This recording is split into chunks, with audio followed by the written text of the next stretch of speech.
Hello नमस्कार साथीहरू। आज पनि जीके क्वेसन आएको छ है त। 15 वटा छ, यसमा पनि जीके क्वेसन 15 वटा छ। हजुरहरूले हेर्नु होला र मैले उत्तर दिनुभन्दा अगाडि हजुरहरूले गेस गर्नु होला। र अब म क्वेसन तर्फ लाग्दै छु। 1 नम्बर क्वेसन छ, बिग ब्याङ थ्योरी कुन विषयसँग सम्बन्धित छ? बिग ब्याङ थ्योरी कुन विषयसँग सम्बन्धित छ भन्ने क्वेसन छ साथीहरू। बिग ब्याङ थ्योरी कुन विषयसँग सम्बन्धित छ त? बिग ब्याङ थ्योरी सम्बन्धित विषय साथीहरू ए को हो है, ए को सृष्टिको उत्पत्ति भन्ने, सृष्टिको उत्पत्ति ए सँग सम्बन्धित छ। बिग ब्याङ थ्योरी सृष्टिको उत्पत्ति ए सँग सम्बन्धित बिग ब्याङ थ्योरी। यस्तै गरी 2 नम्बर क्वेसन, मानिसको घर भनेर कुन महादेशलाई चिनिन्छ? मानिसको घर भनेर कुन महादेशलाई चिनिन्छ भन्ने क्वेसन छ साथीहरू 2 नम्बरमा। यो क्वेसनको एन्सर हो एसिया महादेश, एसिया महादेश हो। यसै गरी साथीहरू 3 नम्बर क्वेसन छ, 7 प्रदेशका नेपालका 7 प्रदेशमा क्रमशः 8, 9, 10, 11, 12, 13 र 14 जिल्ला पर्दछन् भने प्रदेश नम्बर अनुसार मिलाउँदै यसको क्रम दिएको मध्ये कुन हुन्छ भन्ने छ।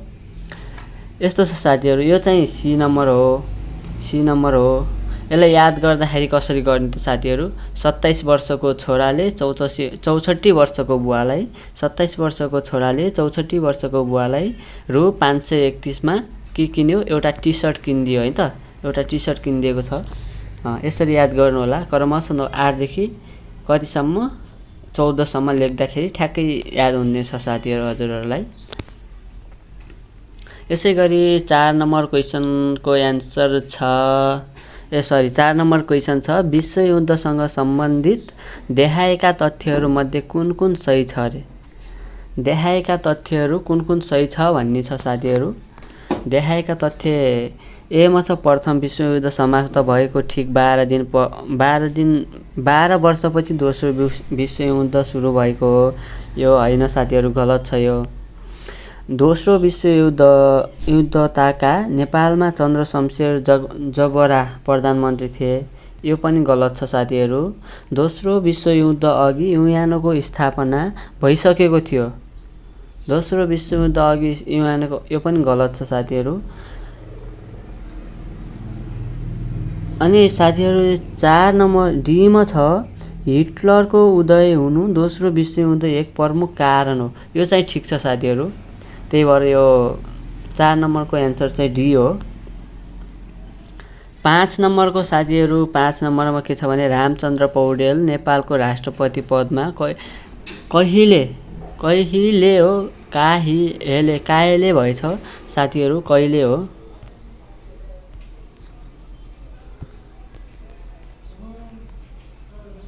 यहाँनिर कहिले हो? कहिले निर्वाचित हुनुभएको थियो भन्ने छ। यसको एन्सर छ साथीहरू, यसको एन्सर हो 2079 फागुन 25 गते, डी नम्बर हो साथीहरू। यसै गरी 6 नम्बर क्वेसन छ, सत्यमोहन जोशीले प्राप्त गरेको पुरस्कारको वर्ष र कीर्ति मिलाउनुहोस्। यहाँनिर यो बिग्रिएछ साथीहरू, पुरस्कार र कीर्ति मिलाउनुहोस् भन्ने छ। ए को साथीहरू 2 हो, ए को साथीहरू 2 हो भने बी को 1 र सी को 3, सी को 3 गरेपछि कति हुने भयो त साथीहरू? ए को 2, बी को 1 र सी को 3 गरेर यो चाहिँ हो। यहाँनिर अप्सन छुटेको रहेछ साथीहरू, यहाँनिर अप्सन छुटेको रहेछ, हजुरहरूले हेर्नु होला। यसै गरी साथीहरू 7 नम्बर छ, 7 नम्बर क्वेसन छ, नेपालमा राष्ट्रिय विज्ञान दिवस कहिले मनाइन्छ? नेपालमा राष्ट्रिय विज्ञान दिवस कहिले मनाइन्छ? ए हो असोज 1 गते साथीहरू, असोज 1 गते मनाइन्छ। राष्ट्रिय विज्ञान दिवस चाहिँ असोज 1 गते मनाइन्छ।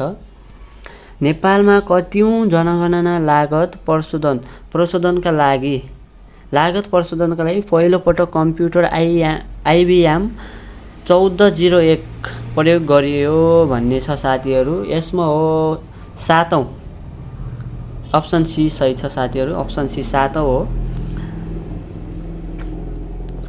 यसै गरी साथीहरू 9 नम्बर क्वेसन छ, पृथ्वी दिवस कहिले मनाइन्छ? कुन दिन मनाइन्छ? पृथ्वी दिवस कुन दिन मनाइन्छ भन्ने छ। अप्रिल 22 मा मनाइन्छ साथीहरू। 10मा छ भारतभन्दा पछि नेपालको दौत्य सम्बन्ध कायम भएको पहिलो राष्ट्र कुन हो भन्ने छ। सार्क राष्ट्र कुन हो भन्ने छ। यो अप्सन बी को श्रीलङ्का हो साथीहरू। यसै गरी 11 नम्बरमा छ साथीहरू लोक सेवा आयोगको लोगो तयार गर्ने व्यक्ति को हुन् भन्ने छ। यो हो डी नम्बरको माधव रेग्मी भन्ने हो साथीहरू। 11 को माधव रेग्मी हो।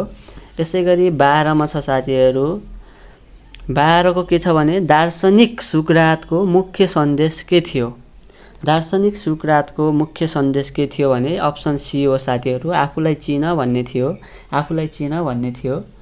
यसै गरी 13 मा छ साथीहरू 13 को खरिदार बाजे भनेर कसलाई चिनिन्छ भन्ने छ। यो बाबुराम आचार्य भन्ने व्यक्ति बाबुराम आचार्य भन्नेलाई खरिदार बाजे भनेर चिनिन्छ साथीहरू। यसै गरी 14 मा छ दोस्रो विश्वयुद्ध कति समय चलेर समाप्त भयो भन्ने छ साथीहरू। दोस्रो विश्वयुद्ध कति समय चलेर समाप्त भयो भन्ने छ। अप्सन बी हो साथीहरू। अप्सन बी मा के छ त साथीहरू 6 वर्ष भन्ने छ है त 6 वर्ष भन्ने छ अप्सन बी मा बी हो।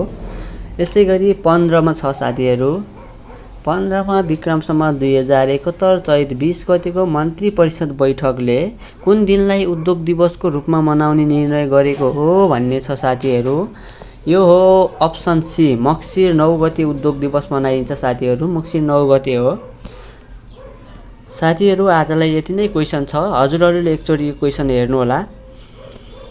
यसरी नै देखाउँछु म यो यसरी हेर्नु होला है त साथीहरू। यसरी ल यो क्वेसन हेर्नु होला हजुरहरूले एकचोटि।